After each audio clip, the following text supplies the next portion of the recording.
दादी चले यहाँ से, हम अब यहाँ नहीं रहेंगे, हम अपने घर वापस जा रहे हैं। है? ये क्या कह रही हो बेटा?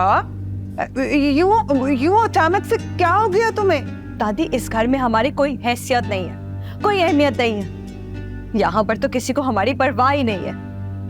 मैं अब इस जबरदस्ती के रिश्ते से तंग आ चुकी हूँ। मुझे टेंशन लेने से मना किया और इस घर में हर वक्त सिर्फ टेंशन ही है। बेटा यूं घर छोड़कर जाना अक्लमंदी नहीं है। बेटा जज्बाती होकर मत सोचो। अब देखो ना, ये घर छोड़कर जाएंगे, आगे हम कैसे गुजारा करेंगे? खर्चा पानी कहाँ से आएगा बेटा? इस कदर की महंगाई है, जरा ये तो सोचो।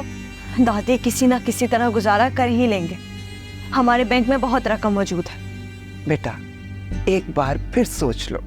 हाँ देखो ना, डिलीवरी का क्या होगा? जब डिलीवरी का वक्त आएगा तब देखा जाएगा दादी। आखिर आरेस ने ऐसा क्या कह दिया बेटा जो तुम इतनी जज्बाती हो गई हो? सेबू शाहनवाज का घर छोड़ के अपने घर वापस चली गई है। वो अब शाहनवाज से तलाक ले लेगी और शाहनवाज की बीवी वो उसके घर वापस आ गई है। आरेस किसी ना किसी तरीके से जेबू का एतमाद जीत लेगा।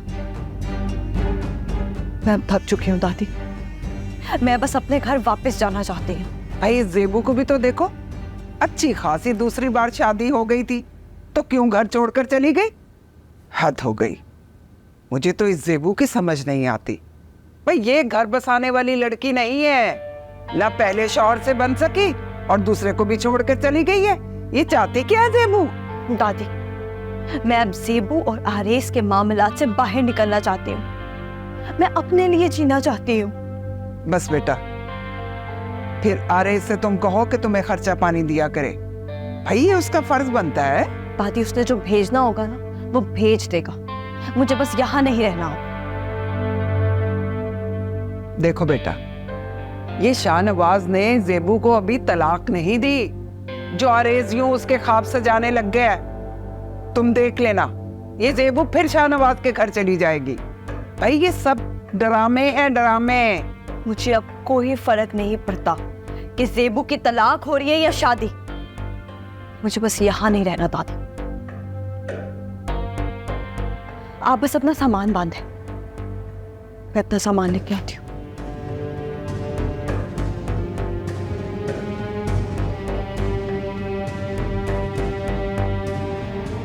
अच्छे खासे रह रहे थे, खा पी रहे थे, गुजारा हो रहा था।